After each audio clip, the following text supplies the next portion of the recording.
was the first time of my life that my father told me, I'm really proud of you guys. I was taking the train 2, 3, 4 times a week, start my first clients, and then I would come back home like I went to school, I want to take that responsibility as well. If I can change someone's life, then I'm the happiest person in the world. For all the moms, especially mine, what does mindfulness mean?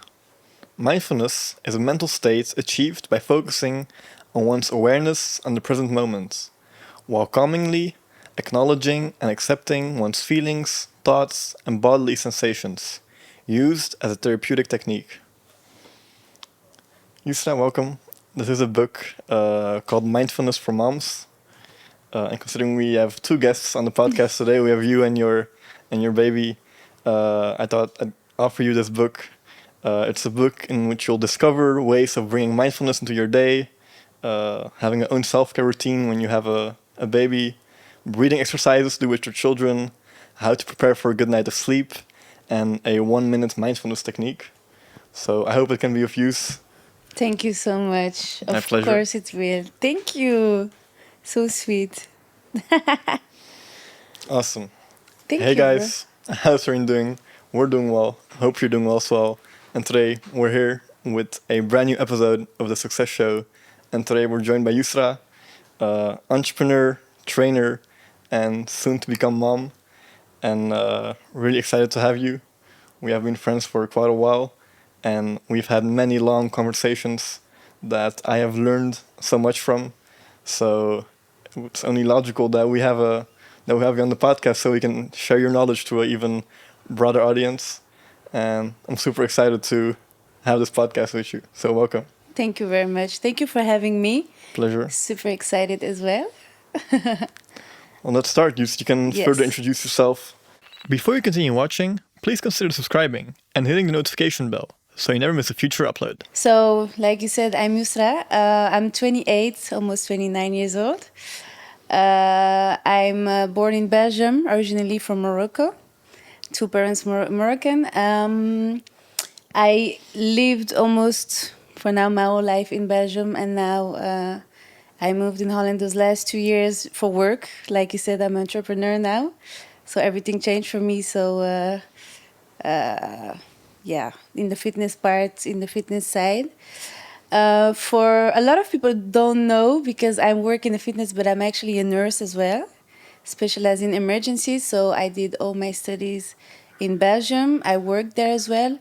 And then with the COVID, everything changed.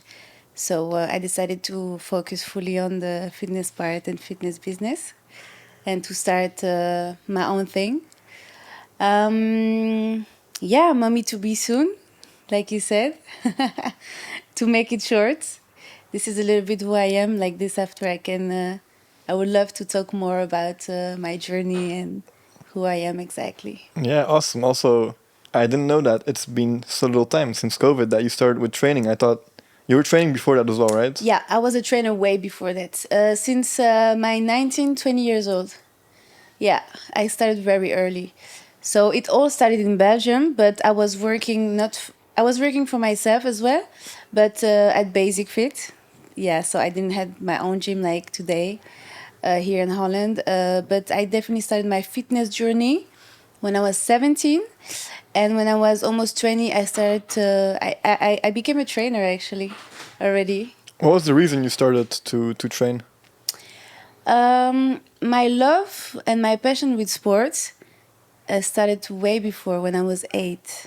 8. Yes. So for the story, I was born, everything was fine. And then when I was 3 years old, my parents could see that I had really difficulties to breathe. So something was not going well. So they took me, of course, to the doctor, and they found out that I still have asthma. But it was a pretty, at that age, it was a severe asthma, so I couldn't really go to play like every kid of 3 years old for the whole day, or else I would have really difficulties to breathe. And the treatment that I had as well at that age was pretty heavy. So I had, in French, you say cortisone. I don't know if in English as well. So those kind of medication are also heavy and make you gain weight because there are a lot of sugar in it. So yeah, I just grew up like this from my 3 till 8 years old with asthma. I couldn't really play like every kid. I couldn't do sports at school, and I was on treatment every day, every day, every day. So when I was 8, my parents decided that we had to do something because I was just becoming more and more heavy. I was becoming heavier. So they decided for me to put me on basketball. Yeah. I still thank them so much for that. So I started to play basketball and then I fell in love with basketball, really. So this is where my journey with sports started. So I played basketball from my 8 till 23 years old, actually, every year, nonstop. And next to that, yeah, like I said, fitness when I was 17, so I was combining both. But it started very early, and it started from my parents, so I didn't really had a reason. But while I was growing up, I really understood the place that basketball took in my life. That's why I wanted to stay there. It brought me so much discipline, so much discipline. It teach me everything about life. So everything I would face in life, I would put it like it was a basketball game, you know? So I was like, okay, this training or this game, if I can finish it, if I can give my best, and I will, then I win. So I was taking every step in my life the same way. Everything I would face that was a little bit difficult for me, I was like, Yus, you remember that time at the training you think you couldn't finish it, but you did it? It's the same. So this, you can also go over it and you can achieve what you want. And that's when I realized, yeah, it brought me so much discipline and so much structure, really a lot of structure. And I learned so much about myself. I never knew that I could reach so much, you know. I never thought that I could go over my limits. So I really thank basketball for that. It made me really who I am today. Yeah. How often were you training at the time? 2 to 3 times plus the game. So per week. Nice. So let's say 3, 4 times a week, yeah. At that young age, I think it was pretty good.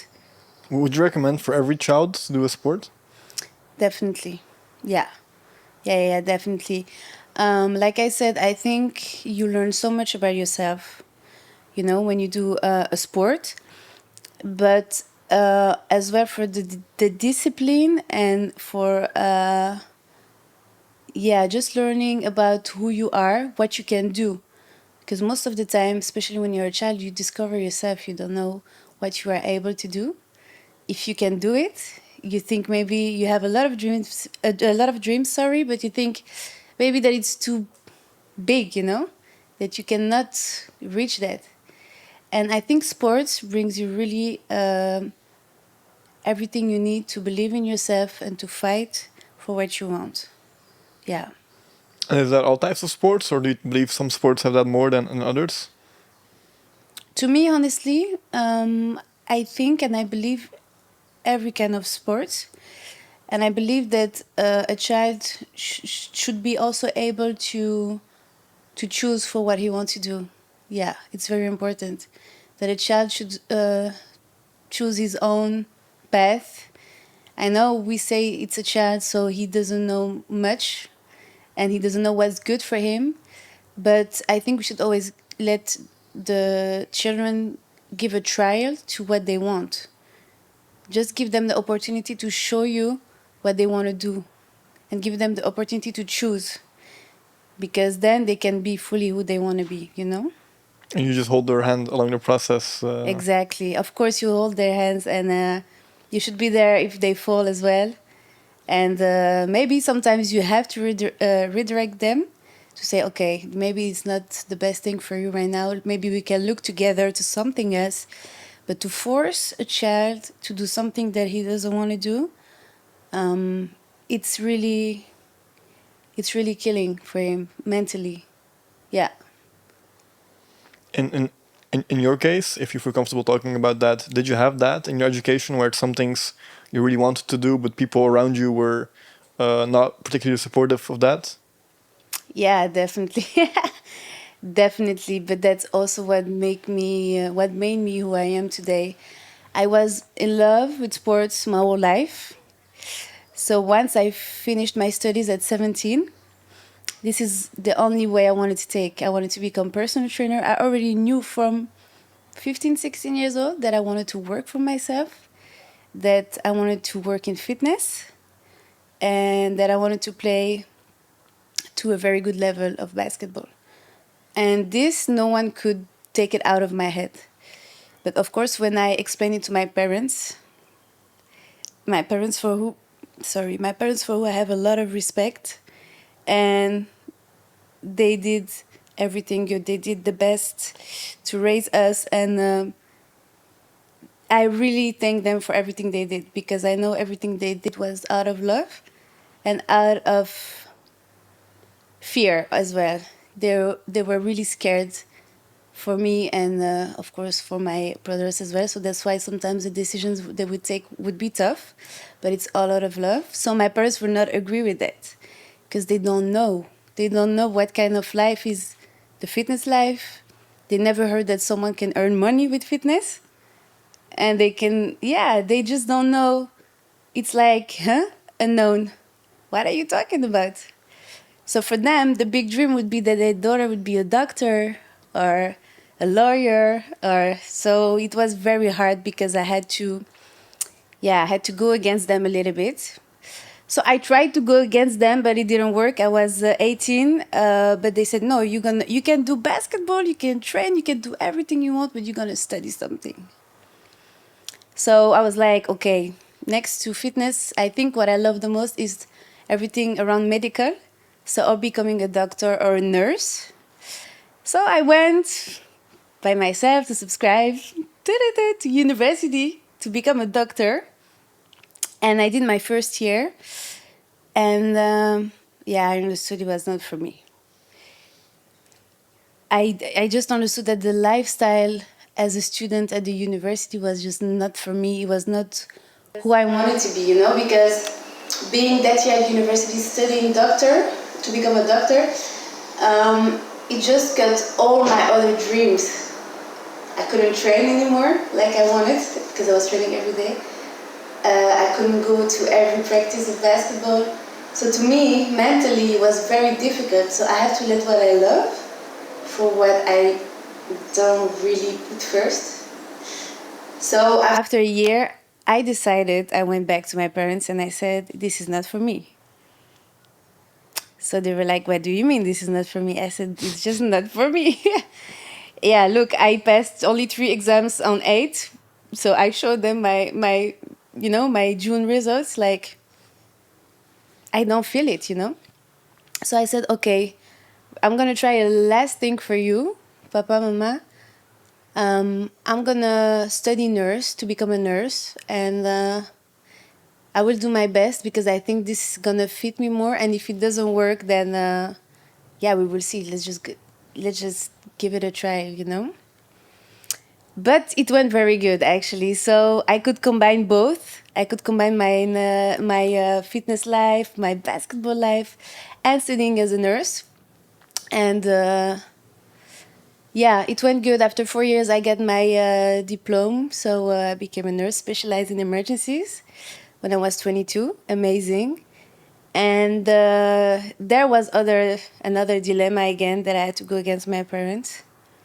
Is that I said, okay, I studied like you asked me, but I don't want to work as a nurse.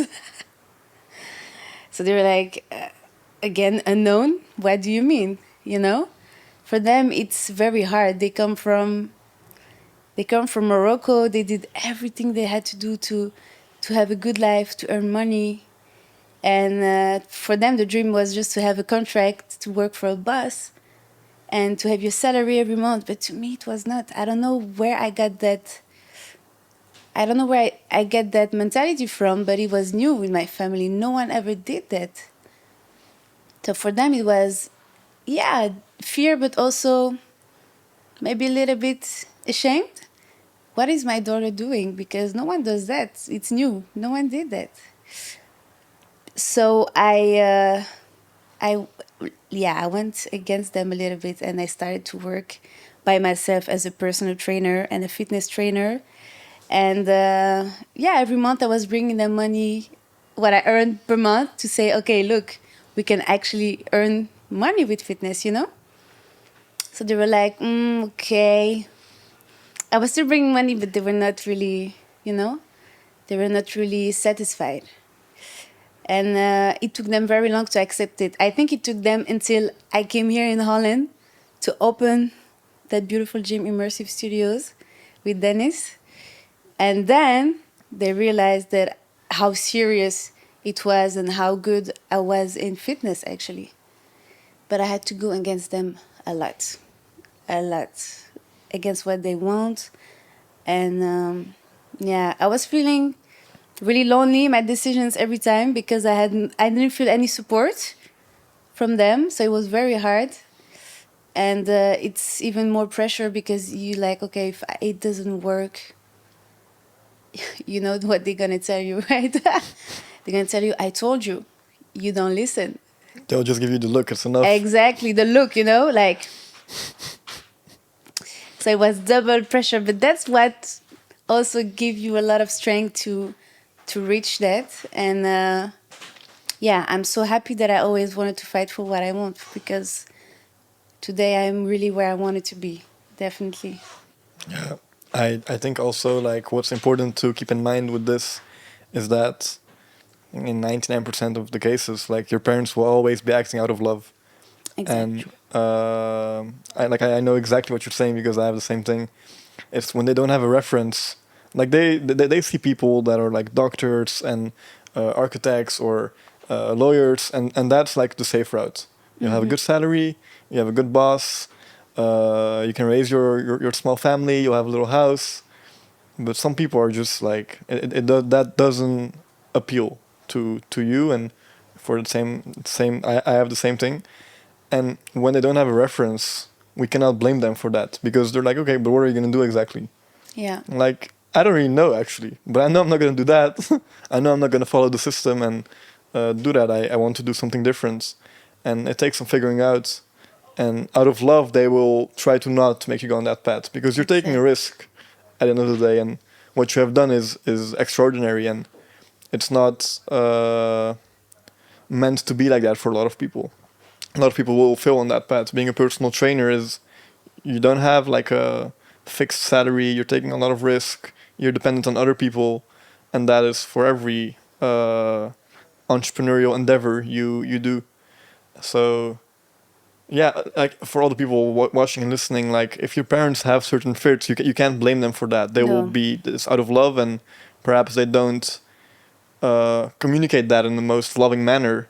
Like perhaps they get mad or they get stressed about it, but it's pure, and there are certain ways to handle that. And we can talk about how like you were going against them, but what were you doing to show them that, or did you just like you knew that it was gonna work because when you brought them to the gym, you mentioned that they were really happy, right? Yeah, of course. Like I said, it took a long time for them to finally understand and accept fully. They accepted it somehow with the time, but to accept fully that, okay, she has a future in that. And she did it because I remember when I was 18, I told them, and they were not the only ones, but around me, I was saying, my dream is to have my own gym. And Younes, that you believe me or not, I was believing in it so much that the gym today, Immersive Studios, of course, the idea came from Dennis and I together and the work we put together.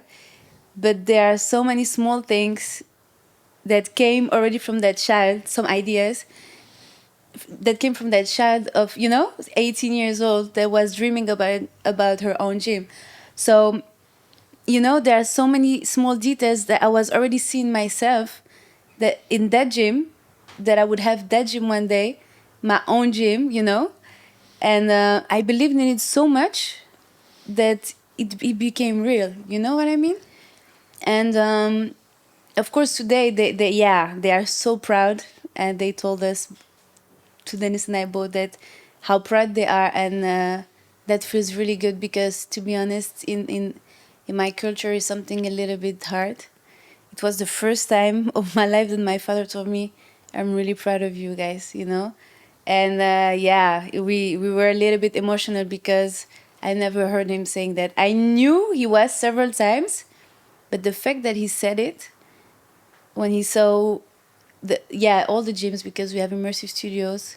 Dennis before that already started by himself CrossFit Immersive, and then now in Ippenburg we have a push athlete, lifestyle athlete. So we could show everything, you know, and they were so proud. They were so proud. I had to go against them, but what did I do to respond to your question? Yeah.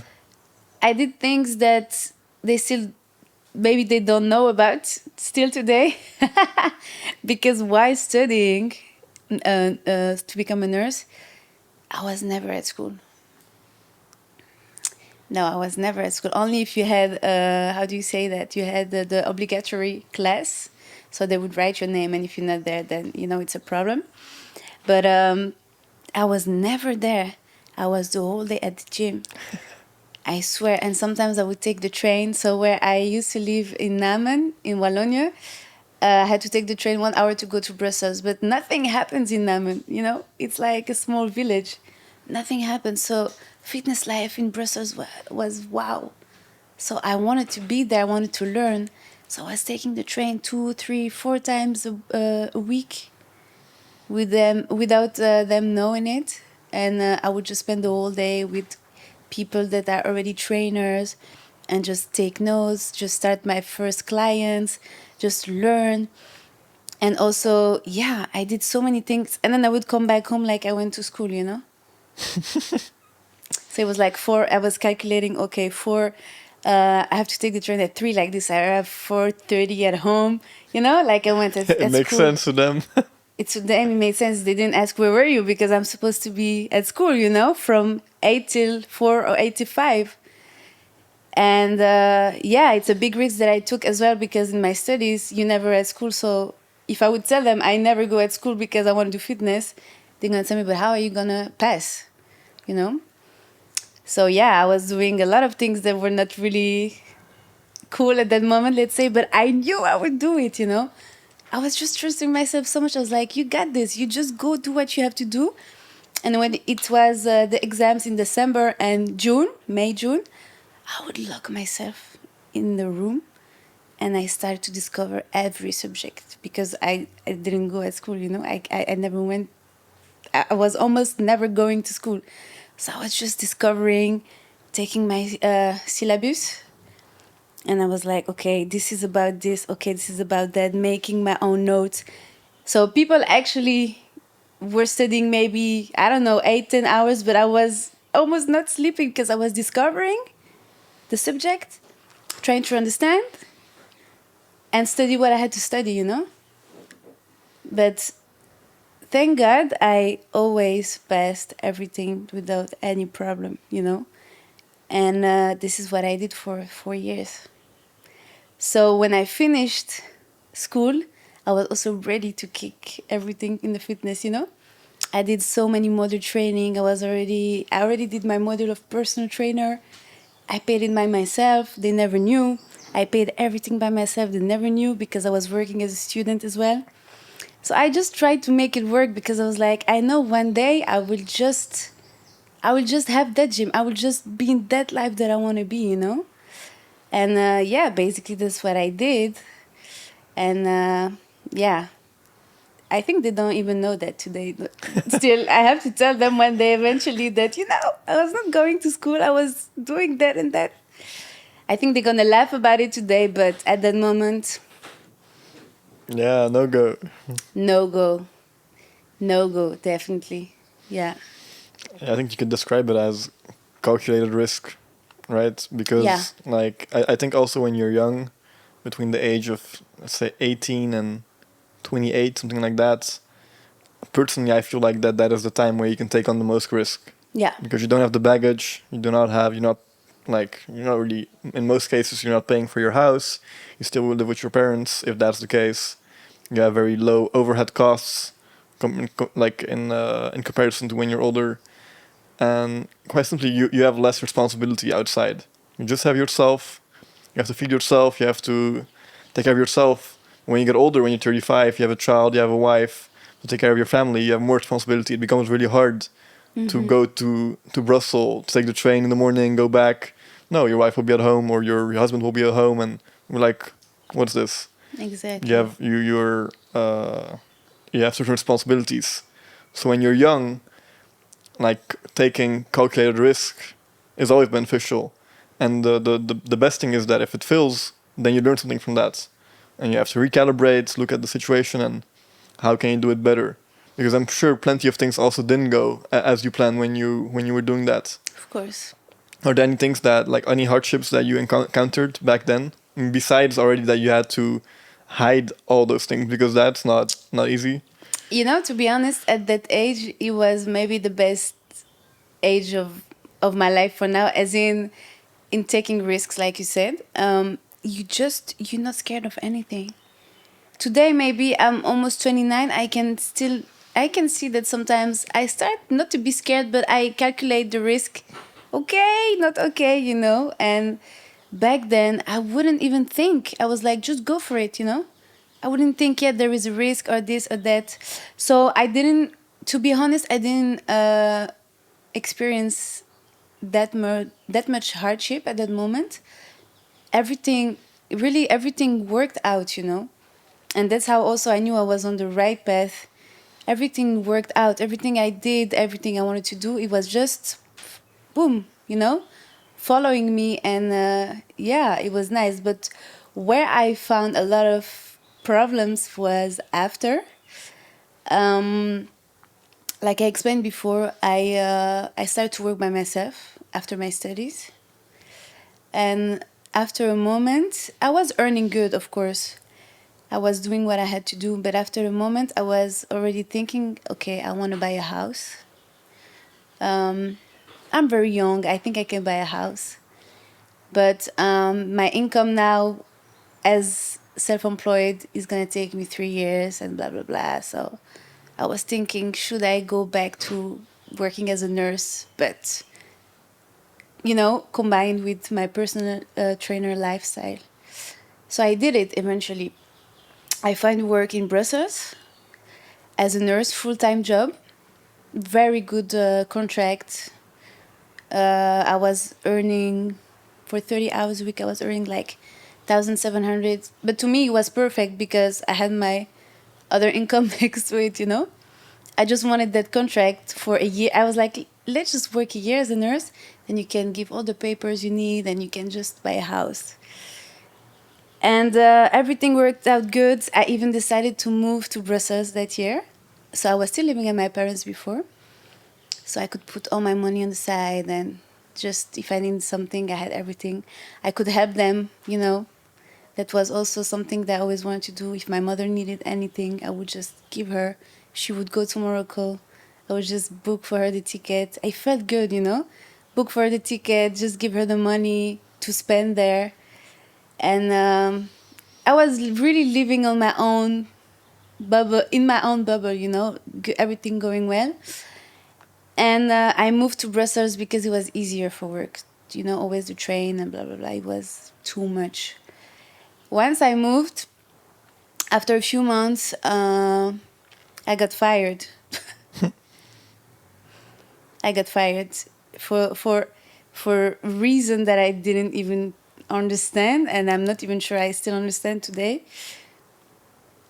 I got sick, and the doctor gave me 1 week of rest because I had the flu, but pretty hard flu with fever and everything. Okay, so he gave me 1 week to rest.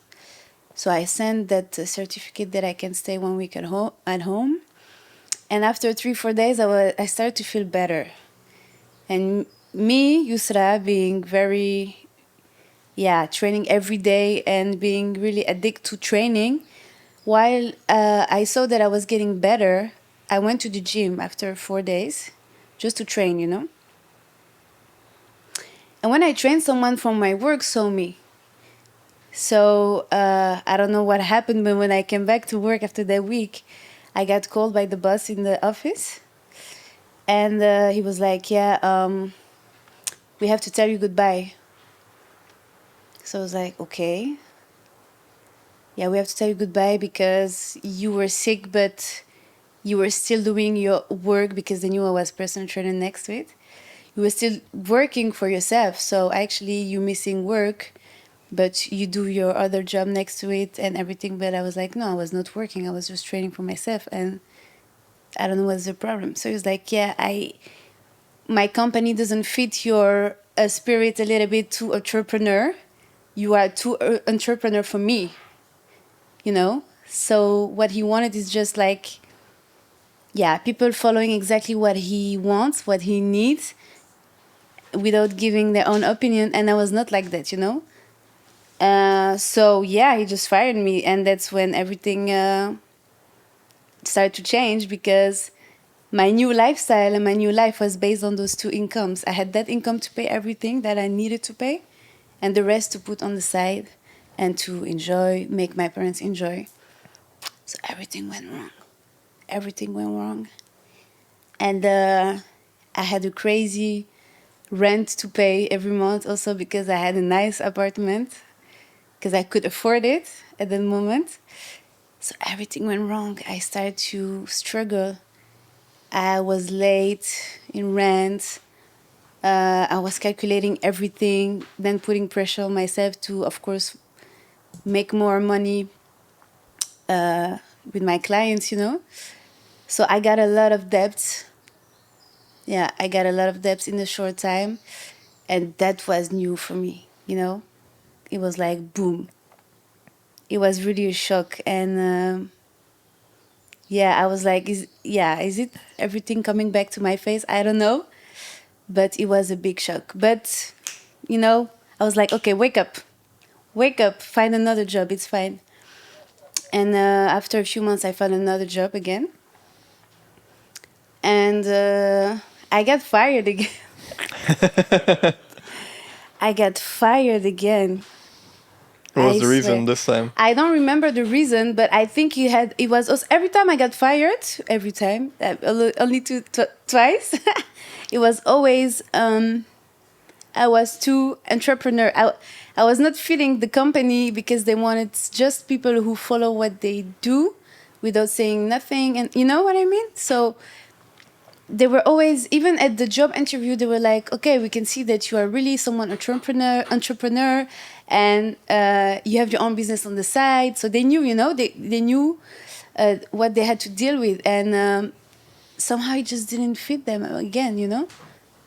I was like, okay, wow. So it put me even in more troubles, you know, with the debts and everything. And yeah, that's what I faced. That's what I faced. I faced a lot of heavy times because I couldn't pay I everything I accepted at that moment. Everything, the lifestyle I chose. There was a moment I couldn't afford it anymore, you know. And that was a big shock. And yeah, I'm not gonna lie. Sometimes it's crazy, but I had to count. I had to count everything, you know. I had to count even when I do my groceries. Okay, I can just eat with this week. Crazy, huh? You come from that to that. I can just do that. I can just do that. And yeah, sometimes I was crying because I was like, what am I doing? What did I do? Should I go back to my parents? Don't go back to your parents. They're gonna say, I told you. I told you, you know? So it was hard going back to see them every weekend. Never told them I got fired. The first time, I never said the second time. So they don't even know everything that happened to me, you know? Because if they would know, they would be so scared. It would kill them, you know? So I had to face everything by myself. And every weekend I would go see them, smile on my face. Everything is going well. Everything is going good. If you need something, do you need that? But wow, I didn't even have that money that I was saying, do you need that? Do you need that, you know? So yeah, that was a tough time. That was a tough time. But I got out of it, definitely. Thank God I definitely got out of it. But it was a very hard time for me, and it was new. It was new. Yeah, I mean, yeah, sometimes you have to dive in the deep waters to get to know yourself. Mm-hmm. And by doing this, once again, we were talking about risk, it goes wrong. Mm-hmm. And this is part of the journey, right, of being an entrepreneur. The second Definitely. you come out of the in Holland Kamer van Koophandel and you have your little paper that says that you're an entrepreneur, okay, that's fancy, but are you ready to take on the risk? Are you ready to work for no one? Are you ready Yeah. to take on projects on a random basis because you don't know when the projects come? Even as a personal trainer, someone doesn't show up, you don't get paid. It Exactly. can get really stressful. But yeah, as that works, it's high risk, high reward. If you continue doing it long enough, I think you and you. But I think what was the distinguishing factor in this story is that you really love what you were doing. Yeah. Like you Definitely. were so connected to training and to helping people work on their body that it didn't even feel like work. Probably it was just like it was you. And when you have something like that, like that helps in the process, I think. But imagine being in a situation like that, working a shitty job that you don't like. I think then you're really in like a that's a very tricky place to come out of. Yeah, and actually, now that you're saying that, I exactly remember that the second time I got fired was just. Oh yeah, tell us. Yeah, I remember why and when and what happened. So, wow, it was crazy. So I got, because I got fired the first time, I put so much pressure on myself that I was working again as a nurse, full time, 38 hours. 38 hours. And then I would go to the gym and work again almost full time. I was working like 60 hours a week or something. 60 hours a week. So I would wake up at 6, start my nurse work around 7. You had to already start with your first patient at 7. So boom, 7 till 2, 3 o'clock. Then I would go straight away to the gym until 10 in the evening. PT classes, Wow. PT. So that was my lifestyle. And I was putting so much pressure on myself, business-wise, but also I never wanted to disappoint my parents. And I felt like I was failing, and that's the hardest feeling ever and the worst feeling ever. And I was really feeling like I'm failing, and they don't know anything about it. And if they know, they would be so disappointed. So I was working so much that somehow I'm someone who doesn't really feel the stress. If you ask me, are you stressed? I'm never stressed. I don't feel it, but maybe my body is sometimes, but I don't know. So I remember I was working. I just finished my nurse job. I went to the last patient at home. I was going home. It was a 25 December because I was working on Christmas. Yeah, just before the COVID. I was working on Christmas, and while I was driving on the highway, I felt really a pain in my chest, on the left side. I was like, okay, I think it's nothing. But then the pain was becoming heavier and heavier. And then it was burning in the middle. And then my left arm started to get heavier. And I'm a nurse, so imagine. So I know exactly the symptoms of every trouble, every sickness, every. So what came into my mind straight was like, am I having a pre-heart attack? Because those are the signs. The first signs. And I was like, no, just breathe. You're not having a pre-heart attack or a heart attack. It's fine. Just drive. You're almost home. Dennis was at home at that moment. So I was like, I'm going to call him because if I talk to him, I'm going to calm down a little bit. And at the moment I was calling him and talking with him, I started to feel all these parts. So the left arm who was getting heavier, it came all the way up. And I was feeling the left side of my face as well getting heavier, and it was difficult for me to talk. And he said, "Are you okay?" I said, "Actually, not really." And I explained to him, and he said, "Oh my God, just go on the side of the highway. I'm coming to join you to pick you up, you know." So it made me even a little bit anxious, and I was stressed because I was like, is this really happening to me? Am I having a heart attack now on the highway? So I listened to him. I just parked on the side in the middle of the highway, of course, on the right band. And he was just talking to me to calm me down. I sent him the location he was coming. But then my breath started to get heavier and heavier. And I think because I was a little bit stressed at the same time, at the moment I was stressed, definitely.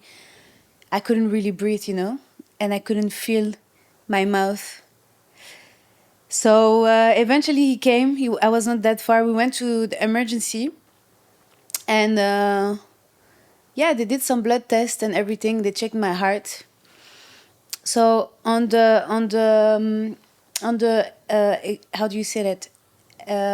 On the examination of Yeah. my heart, they didn't see anything on that, but in the blood, they could see those enzymes. You know, you have some enzyme who will get activated just before a heart attack, that they got a little bit higher. You know. So she saw that and she asked me, "Are you under a lot of pressure? Are you stressed? Are you this? Are you that?" I said, "I'm not stressed, but yeah, maybe I'm under a lot of pressure and I'm tired because I'm working a lot, you know." So she said, "Okay, we're gonna keep you a little bit longer, a few hours, and we're gonna recheck. If those enzymes don't go down, then we have to look further. But if it goes down, that means that it was just too much pressure, too much stress for your heart, for your body, and you have to rest." So that's what happened. Thank God it didn't go up. It went down. So we got home. So I called my boss to explain to him, you know. But I still went to work the following day because I didn't want to disappoint him. Because I remember I got fired once. I didn't want to get fired twice, you know. I went to work, but I explained to him, okay. After that day I went to work, it came back. In the morning, same thing. The pain on the chest and the arm. So I told him, "I'm not able to come today, it's coming back." And everything went wrong. From that part, my boss, I think, didn't take me that serious. That I just didn't want to come to work from his side. So yeah, only the difference at the moment is that I was so concerned about my health and what happened. It was such a shock. You know, you 20. I was what, 26, 25? Yeah, 26. Almost. You're 26 and you're having almost a heart attack just because of stress, pressure, or you know, you're having a heart problem. I was like, no money in the world, no money in the world can take that from me, you know. So I said to my boss, "I'm sorry, but I'm not gonna come. That you want it or not, I need some rest. Stop." Then I got fired. Yeah, it was just before COVID I got fired. But I got fired, then COVID came, Basic Fit closed because it was big alert of COVID, right? So I didn't have any job anymore. Not this one, but not this one as well. Because I was mainly working at Basic Fit, you know, as a trainer. Yeah. So you didn't have a job at that time? I didn't have job. So in Holland it was going better because the gyms didn't close at that moment. So then he said, "Just come. We're gonna do PT together at CrossFit Immersive. We're gonna work a little bit together. You're gonna help me." First, I got my rest a few weeks, of course, because I needed it. And I just joined him. And then eventually here in Holland, also the gyms, it was locked down. Gyms had to close. You can only train one by one outside. So yeah, I was without job actually, just helping Dennis. So sorry, just to interrupt. Like, after those weeks of rest, did that what occurred to your chest and your arm? Did that come back after, No, or never. so it was really stress? It was really We stress. just needed to zone out a little bit. Yeah, bro, it was really stressed. It was so much.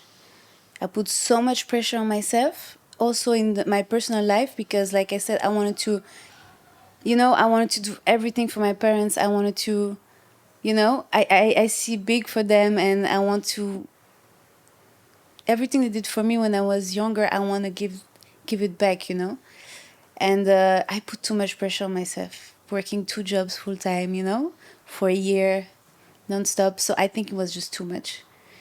So it never came back. Thank God it never came back. But at that moment, I choose for myself as well, I choose that, okay, if it feels okay, if it feels good, do it. But if it's not, don't do it. And to me, at that moment, it was done to work for a boss, and I didn't care about buying that house anymore. You know, I didn't care to buy the house. I was like, it's gonna come at the right time. You're 25. It's fine if you don't buy a house at 25 years old. Stop putting that pressure on yourself, because I was putting that pressure on myself too. I wanted a new car. I wanted a house. I wanted to, I was like, this is how it should be. This is how I was seeing it. But I made myself sick, by putting so much pressure on me.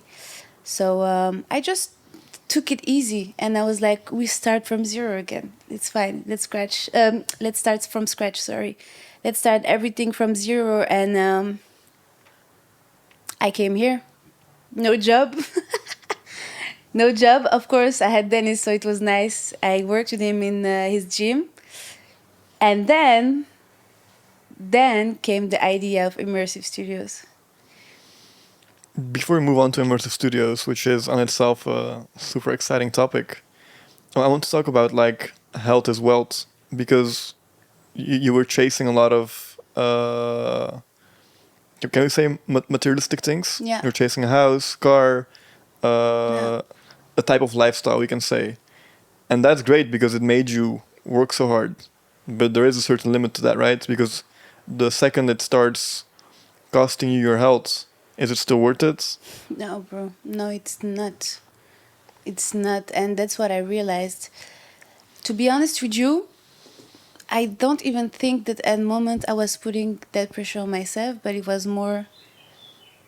I'm not saying it's because of my parents, of course not. But at the moment, they were expecting more from me,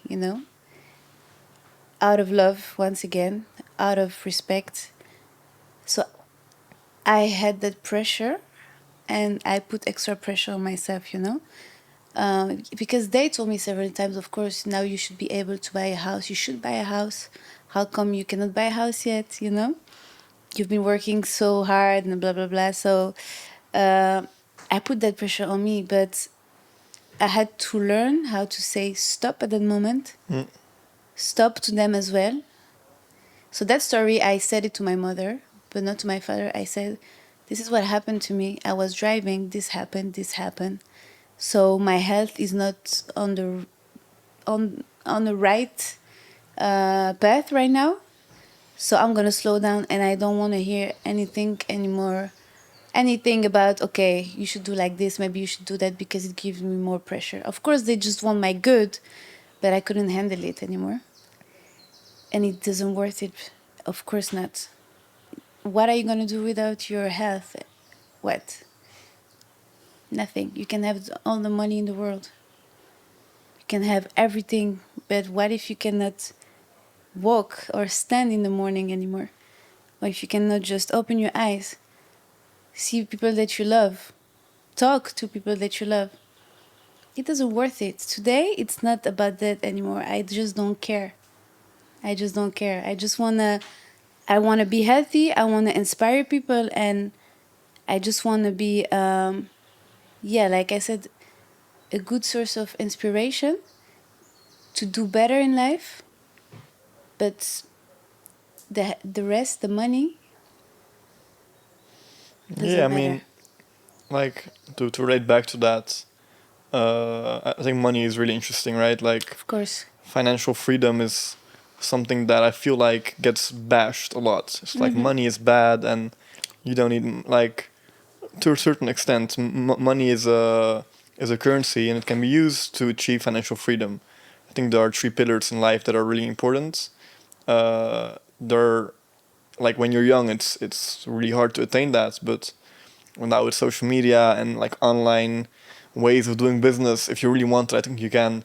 And I think it would be like financial freedom, location freedom, and time freedom Yeah, in exactly. no specific order.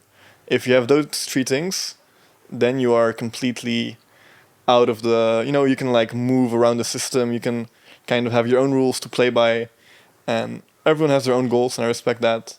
But I think that if you have those three things, you have a really good like a fundament for living a healthy life.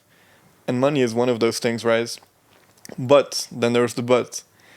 Without health, you cannot enjoy any of those freedoms. Exactly. So you have to, like, when you're chasing all those things and you're working really hard, you have to, some way or another, incorporate your health in that. And I think you, me, we talked about this several times. When I have like exam weeks, I'm not at the gym for 1 week. I'm not eating anything. I'm just at school doing this and that. I know it's bad. So then, like I start thinking about that. And now this exam week, I started meal prepping and I started like taking like a lunchbox to school and a shake, and at least I knew I was getting some of my calories in. Nice. Yeah. So that was also thanks to you. We had that talk. So yeah, like freedom is good and money is important, and it can be used, but please put your health first, because if you don't have that, then like Exactly. what do you have even? And also something that's also really interesting that I want to touch on is just being grateful for what you have. I think nowadays everyone is chasing, chasing, chasing, chasing. Exactly. Yeah. Calm down a minute. If you 50 minutes a day, just sit down, look outside, look at the view, look at the birds, go in nature, sit down and thank the universe, God, whoever you believe in, for everything you have. If you are lucky enough to at that moment be standing there and breathing, you already have so much. If you Exactly. think about all the other things that happen in the world right now, like we've talked about these things so Yeah. much that like people are always chasing, and More like and more. just taking like time to be grateful for what you have. I think that's something that's the key fundament of being happy, and that can be in a way of meditating, praying, going on a walk. There are different ways to manifest that, but I think having some of that in your day makes you relax. Like it makes you, it clears your mind in a way, and To be it, grateful. Yeah. yeah, to be grateful. I think that's really nice. You know, definitely what you said is exactly that. It's powerful what you said. It's just being grateful. You know, without your health, you wouldn't be able to enjoy all those things. And I've been working as a nurse, of course. I saw sickness. I saw people died in my hands. You know, I experienced that several times. People died in my hands with family around. And when you look at that, nothing matters anymore, you know? Nothing matters because some of them had so much money. What do you take with you? You know? What do you take with you? So all those things made me really realize and think. Of course, don't get me wrong, money is good. I'm not gonna say the opposite. Money is good. To be able to be financially free, that gives you also, like you said, a lot of freedom in your time. But until which extent, you know? And I think this is where we have to be a little bit balanced and think about it every day. Like you say, being grateful. Okay, today it was a day maybe not like I wanted to, but thank God I'm still healthy. My people that I love are around me. I can still do basic things. Tomorrow is another day. We're gonna make it better, you know. And being grateful, definitely grateful. Yeah. Yeah. Do you nowadays practice that actively, if I may ask? Of course. Or just because some people have that automatically? Do you do something specific to just like Um, shut off time to spend time on that specifically? I'm a really faithful person, so God has the biggest place in my life. The biggest. I wouldn't be there without God. I wouldn't be where I am. I wouldn't have what I have. Everything is from Him. I believe that you can do whatever you want, but if God doesn't bless you, and if He doesn't decide that it's your time, and this is for you, you won't have it. So everything I have today, I'm so grateful for it, and I think every day about God, and I thank God every day. And for example, I'm doing by praying as well every day. I'm trying to, I'm doing my best to thank God and to talk with Him and to pray and to say, thank you for everything you gave me and thank you for everything you do for me, you know? And that's my only way to be grateful. And of course, this is towards God, but also towards people around me. I just tell them, I think it's important that today we forget that people around us, we can just tell them a thank you, or I appreciate what you're doing. Thank you for being in my life. You know what I mean? And that's also being grateful, and I think we should do it more often. And those two things I'm trying to practice every day. Yeah, definitely. I've had that realization once. I think we were talking about Morocco together, and obviously you have family in Morocco, I have family in Algeria, Yeah. and when you come back from a country like that, it just like it humbles you so much. Here you worry about that tonight you cannot go out to dinner, to Simone's, you can't eat sushi, and there you see people just playing with rocks, and they're so happy. They're so happy. And something that's really interesting, there are statistics of in Africa, and like depression is a really sensitive subject, so I kind of have to watch my words when I speak about this. But in those countries, the numbers of people that are depressed are so low because they like their norm to be happy is way lower. They don't need anything to have that. And here, like there are always specific ways, and you know, like it depends on the cases, but if you get used like a certain lifestyle and that gets taken away from you, and then you start having all these feelings and stuff, you can't compare it to there. Like people that live in wards and stuff, and you see the children laughing, you're like, how does that even work?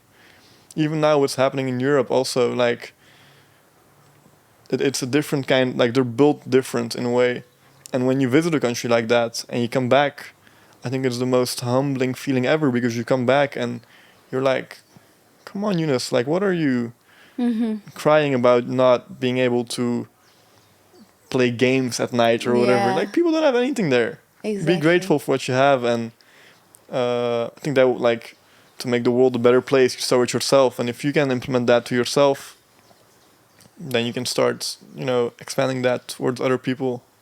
Definitely, it humbles you. Exactly. I mean, we come from. I think the most important thing for me as well is that I'm born in Belgium and I'm living still in Belgium and Holland in between. Right now is to never forget where I come from. And for me, a way to also be grateful is to never forget where I come from and to go back often. When I say often, it's at least every year to Morocco. I just came back from Morocco. Again, I went to visit my family, and yeah, it just every time I go to Morocco, it's just so special. The feeling is so special. You feel like nothing is more important than being there and sharing just the small things that they have with them. You know, and of course, when you go there, like you said, it humbles you so much, and you wish you could give the world to them. You know, because you see so many things. I just came back from Morocco, like I said, and all the family of my mother is still living there. It's very hard for me to always face their kind of life when I go there because they don't have much, and they all live in the same house, depending of one income. So it's very tough. Of course, we do always our best to be there, and yeah, you just do your best, but it doesn't take away what they're going through and the kind of life they have. And every time I'm there and I come back, that's why it's so important to go, because it brings you back straight away on the important things, you know. Here sometimes, like you said, we just worry about small things. Yeah, I wanted that dress, oh, I didn't get it. Seriously, you know. And then you see that and you're like, I don't care about that dress. Let's give that money to the same amount just for them to eat, you know. Yeah. And I made that today. I really made that my purpose in life, you know. And that's why I say, don't get me wrong, money is good. And I'm not gonna lie, I wish I would be rich one day. I really want to be rich, but not for me. Not for me. I just hope one day I will have so much money or enough that I can change people's life around me, you know? My family or not my family, but if I can just do something financially as well, that's one of my biggest dreams, because at the end of the day we can say whatever we want. Of course health is important, but those people in those countries, if they don't have money, they cannot go to the doctor.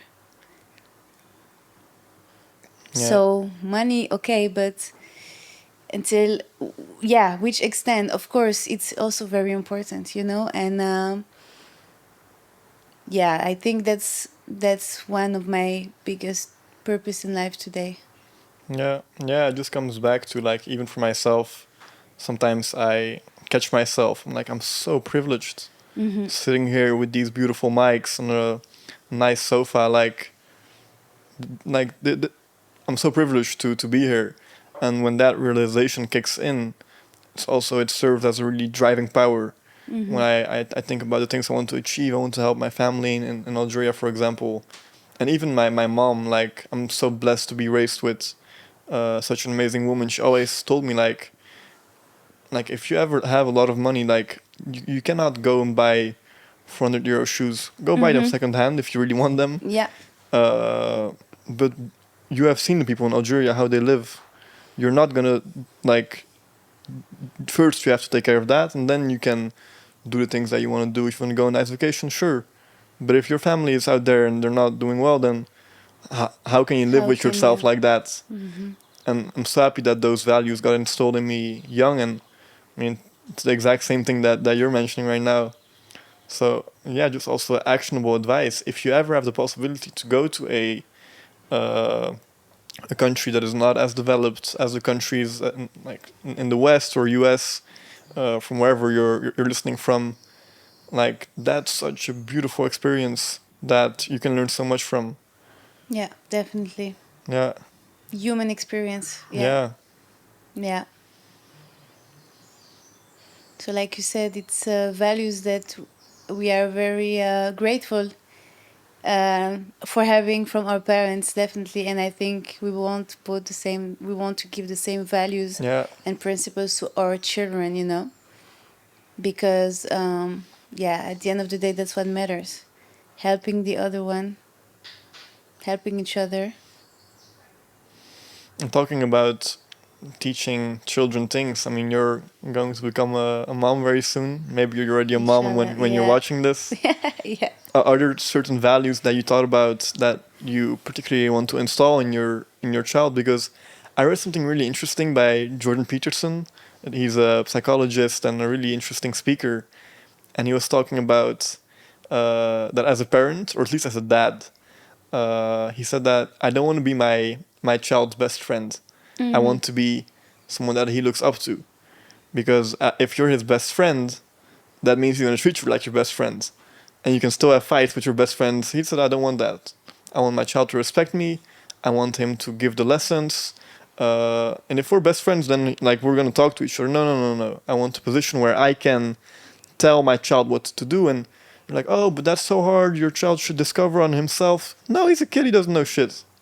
I'm gonna teach him. I'm gonna install my values in my child. And you have all these people that are like, no, the child should learn on himself what he has to do. And I strongly agree with Jordan on that. That he says, no, there are certain values that I want to install in my child because I know that that's what works. And like doing that, like of course in a loving way, there are ways to do that. if you want him to be grateful, like, you're not gonna starve him, so you like now appreciate food. Like, there are ways Of course. to do it. But I think in today's world, like, it's people raise their children in a very soft way, and we should maybe go back a little bit back in time to bring back like that stronger side for both men and women. I think Yeah. it can be valuable. Yeah, definitely. But sorry, back to the question. I went on a little tangent. Like, what are the things that you would want to install in your child? I think what you said is very interesting because I also agree with that. Mainly, I want my children, of course, to respect me and to respect what I teach them. And the values that are really important to me, I want my children to be able to be happy. Definitely.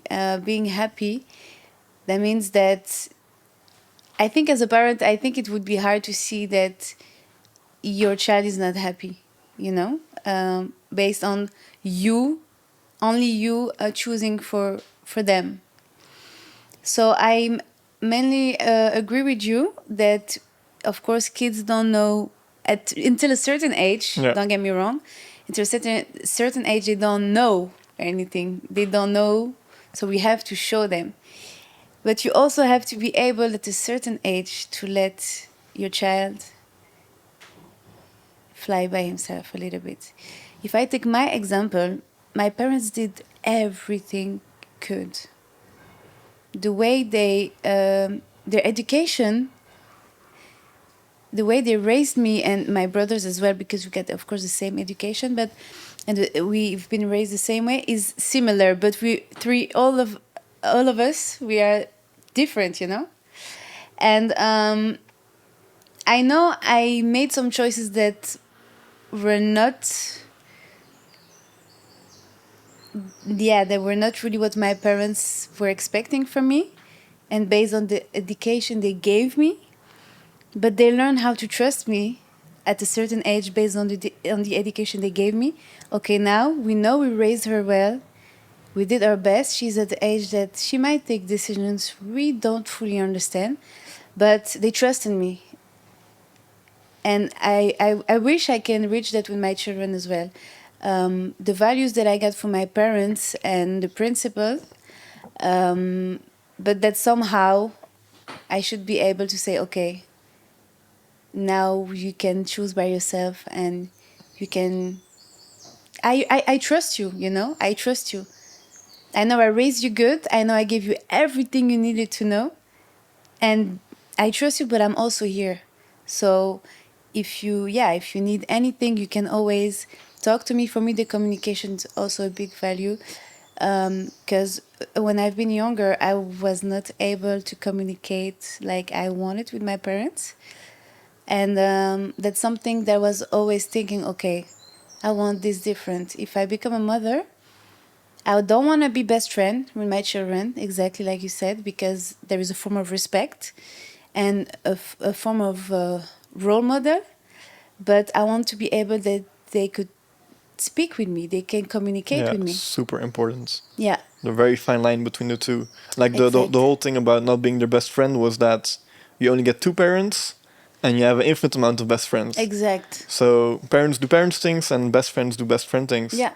But obviously it's so important for both the father and the mother to have a bond with their child where there's no resistance, there's no obstacles between the communication. It's the most beautiful thing when you see like when you can speak with your child about everything and they feel comfortable to discuss things and they feel comfortable to ask advice.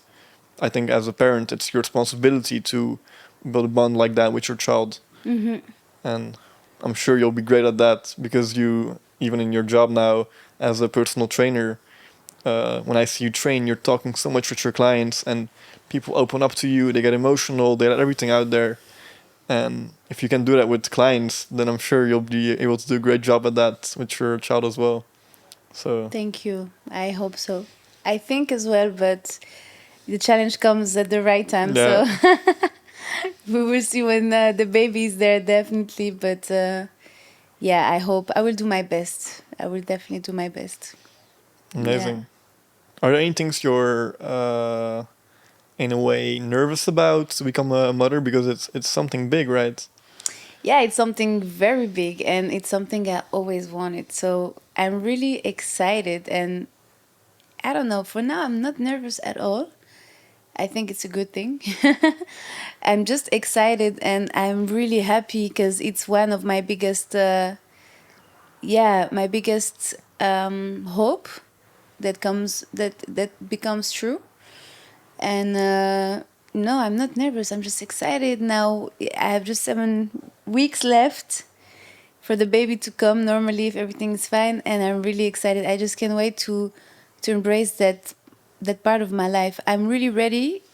Like we talked about it, since I'm very young, you see that I'm working a lot and I'm focused on my business, and but now I want to give a moment to mommy life, just a little bit. Yeah, I'm really ready for that. Nothing matters now, only my family.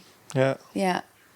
That's also in life, right? Like being able to take those decisions. It's Yeah. you're basically putting your career on standby Mm-hmm. for now, and there's a time and place for that.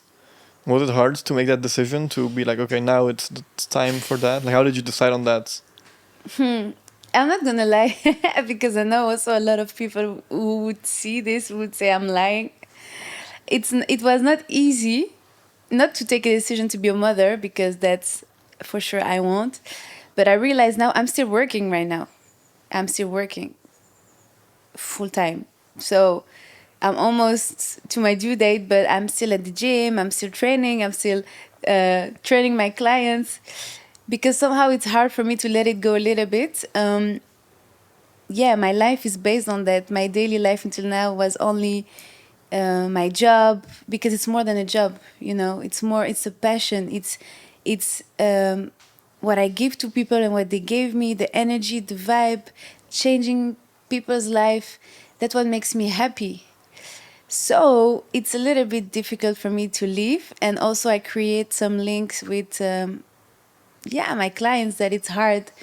I have the feeling that I'm letting them, and I just let them by themselves. They will be fine. That's why we created immersive studios, and we wanted to have a great team. We have a great team, so I know they will be fine without me for a few months. But it's still a little bit difficult, I'm not gonna lie.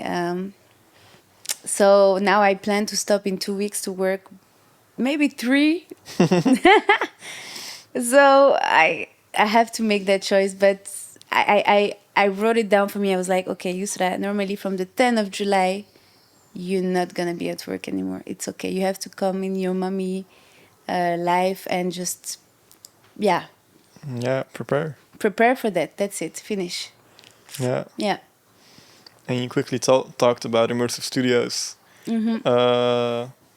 Yeah, like, I mean, I train there obviously, and my producer does too. And like when we go there, it's like the vibe is like, you can go to any gym, like you won't find that. It's such a down to earth vibe. Just like the sole difference for people that have never been there, when you go in, everyone will shake your hand. Everyone greets you. And even my producer, like when we go there, he was like, bro, like everyone greeted me. That's crazy. Like what? Like you didn't even know me? Yeah. And then just we have people from all different backgrounds, and everyone just coexists in such a beautiful way. Mm-hmm. And to create such a vibe, like you and Dennis and the people that work there, all the personal trainers, big shout out to everyone. Like that's Thank so you. hard to attain, and you did it in a beautiful way, I think. True. It is beautiful, and that's what we always wanted to have. Um, Dennis and I, we always been on the same vibe, and where we talked about having a gym together, and yeah, immersive studios, we always wanted that vibe to be uh, the priority. And when I say that vibe, is that for us in our personal life, everyone is equal. So you are like me, I'm like you. I'm nothing more than you. We are all the same. No matter where you come from, no matter your religion, no matter your skin color, no matter if you're a woman or a man, your age, it can be young or way older. To us, everyone is equal, and the experience that we want to give to everyone is that they should feel welcome in that community, feel welcome, and to live that experience that is, okay, I'm going to the gym, but it's more than a gym, it's more than training. It's I communicate with everyone, like your producer said, we just say hi to everyone. This is basic, you know. It should be like that because you come in somewhere, you want to be part of a community, so we have to welcome you. So that's what is really important to us. I think Dennis and I, we are really like that in life as well. We are really welcoming, and we just try to make everyone feel comfortable. So yeah, Immersive Studios is definitely about that. Yeah. Yeah, I mean, I remember the first time I met you guys. I talked I about remember, this yeah.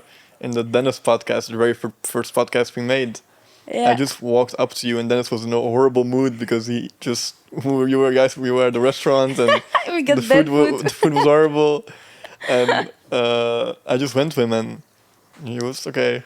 He was smiling, you were smiling, and then the next day we worked together, and from there on is history. But like, I think that's such a beautiful trait to have.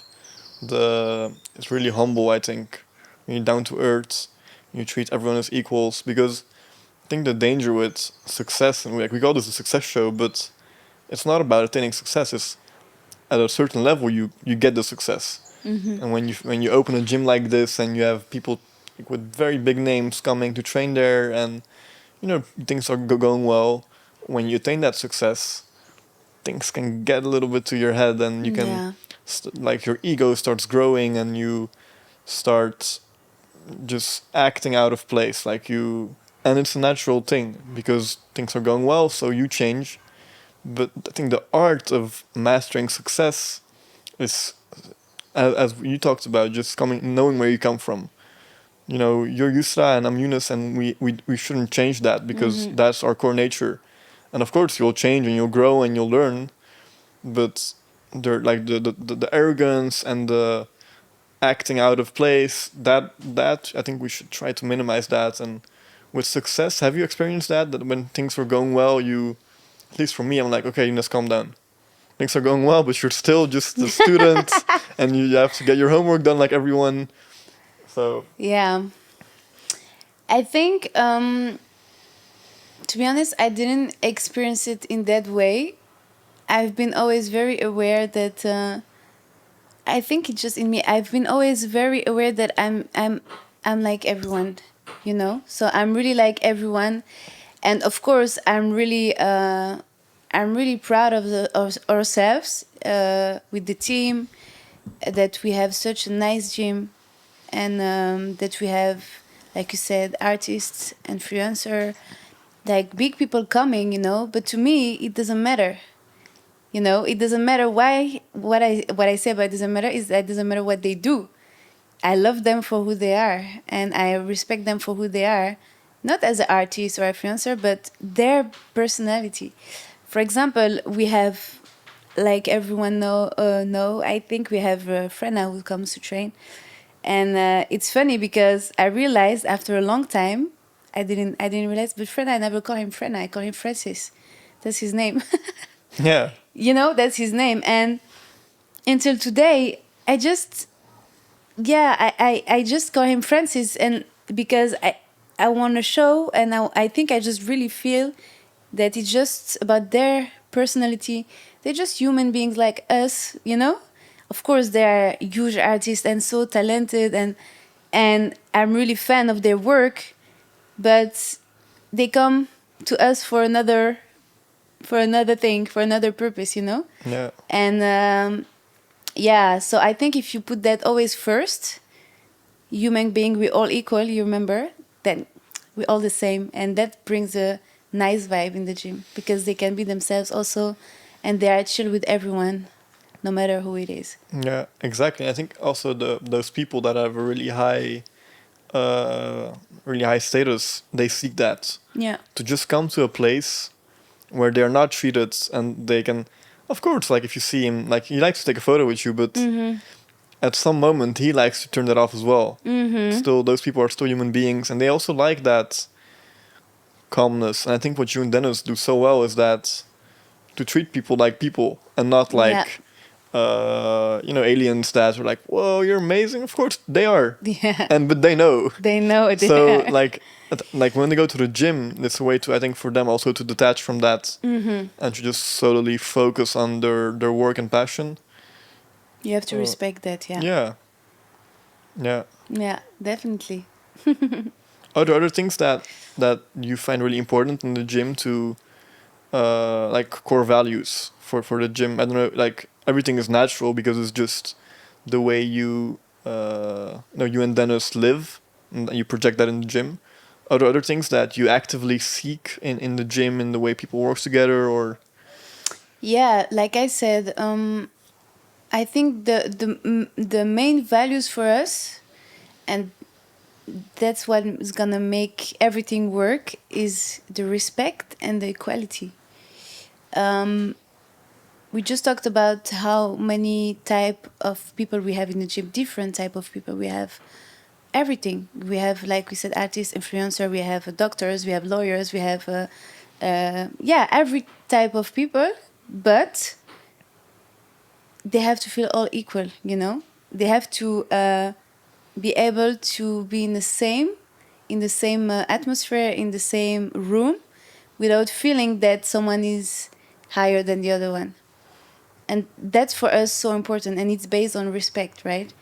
So those values are really important to us, to respect each other, that everyone is equal, and that we just are nice with each other. We don't judge each other. That's very important. Same in the team. In the team, we work together, we are one, and we want to stay one, equal, respect each other, communicate with each other, and we don't judge each other. We just love each other, yeah. Sounds like a dream place to work. Definitely, to be honest, it is. It's a nice place to work. I think that's why we love to be there. It's not work. It's crazy, but it's passion. It's not work. I think you know what I mean by passion, because you have your own passion as well. It's not work. That's why we can work sometimes 15 hours a day, 16 hours a day is crazy. We're like, how? But it's just love. Yeah, you guys are crazy though. Like I see sometimes both of you are there at 6 in the morning and you're there till 11, and then I'm like, but when do you sleep? Because if you have to drive home, then you have like 5 hours of sleep, and you're there again at 6 the next day. That's crazy, intense. but it is, yeah. It's intense, but it's worth it, Yeah. It's worth it. And I think what makes us very happy as well is to see that we change people's life. And I think Dennis and I, we have the same, in that side, we have the same main goal, is that we have the same purpose, I would say. If we want to change people's life. If someone tell us, you changed my life, thank you, you made me happier, you made me, you gave me more confidence, you made me this, you made me that.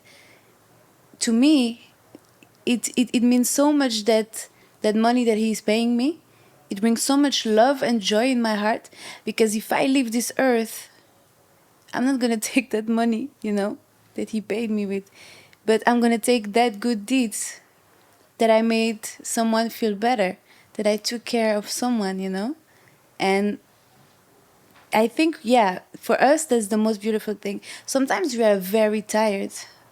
Sometimes it's late. We're supposed to be done because this is how we planned, but it's never going how we plan. And then you have someone who needs to talk to you. Sometimes we take so much time. We take time to sit with that person and listen, because just that conversation can do so much for that person. I think we cannot go sleep being like, oh, we said to that person, yeah, we'll see you tomorrow. Keep it in mind, or I see you during the week. No, some people really come to us not only for training and not only for the physical part, but for the mental part, Mentally, we mean a lot to them. And I feel that responsibility, and I want to take that responsibility as well. Because if I can change someone's life, then I'm the happiest person in the world. Just to put a smile on your face, Yeah.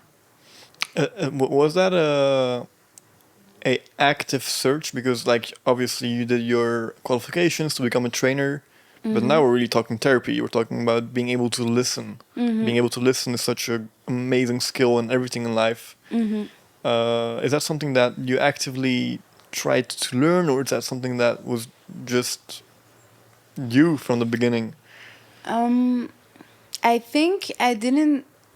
I also, of course, learned how to do it because I mean, we learn so much every day, every year.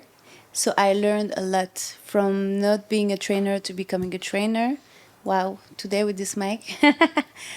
So I learned a lot, but I was as well lucky that during my studies of becoming a nurse, you do that a lot. A nurse is not only someone who heals you and take care of that part of your body or that part, but it's a total. So the nurse, when she comes to her patient, she will ask, "How are you? How are you feeling today?" And she will listen.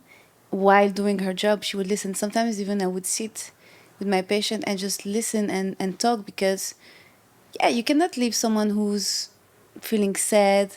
Yeah, I just came to do that. Thank you. Bye bye. You know, some do, and it's fine. It's their choice, but I can't. So I was always giving time to them, listening, and yeah, same in my work as a personal trainer, as a trainer. I just I think it was already in me, but I still learn every day about it. I realized that I'm more and more listening and more giving time than, for example, 2 3 years ago. You know? Yeah. And to refer back to that, I think like a nice topic to also close on is the foundation that you work so much on. We talked about immersive studios, talked about you, talked about helping people, and that all comes together in the foundation. Could you tell us something about that? Yes, Fofi Foundation. So I don't remember if Dennis talked about it during the podcast. Right, he did, Yeah. huh? Yeah. So the foundation we have today with Dennis, the Fofi Foundation. It's a foundation that is born in Ghana, of course, with Dennis and his father, but that we want to extend way more than Ghana. I think our next step, if God permits, would be in Morocco. And that foundation right now, with that foundation, we are building a school in Ghana for children that cannot afford school because, of course, we want them to have a future. We talked about it before. It's so important that children can choose what they want to do and that they should be able, and not because they're born in a certain country or in a certain area, that they are limitless. They cannot do anything just because of where they are born. So yeah, we are definitely working on that, and that foundation is based on our values as well. We're all equal. So today is Ghana, tomorrow maybe it's Morocco. Who knows? Maybe it's gonna be somewhere else, South Africa. I don't know. Everywhere that is needed, we hope that we can contribute to education, but also to health. We would love to work on health as well. It's our dream to next to the school to maybe build something with the healthcare, with my knowledge of nurse and in the medical in the medical yeah, in the medical part. Medical field, yeah. Yeah, exactly, field. So that foundation is probably one of the most important thing for us today, and that we work still very hard on. We try to go every 2 months. Actually, we go. If I don't, Dennis goes by himself. Every 2 months to work on it. We still have to finish the school. And once we are done, we can start to welcome kids and give them an education for their future. Yeah, it's beautiful. And we've seen it, all the videos, the photos, and even the events you guys have done where people can contribute to the projects that you're working on. And people are so involved, it's beautiful to see. And then also the videos of just things that are happening there. You guys are like showing us in real time what you're doing there. Mm-hmm. It's so inspiring. Yeah, thank you. We're trying to do our best, for a better world. And yeah, if we can show that to a lot of people, maybe all together, not maybe, I'm sure that all together we can bring a big change, But we need to support each other and show the good road. Yeah.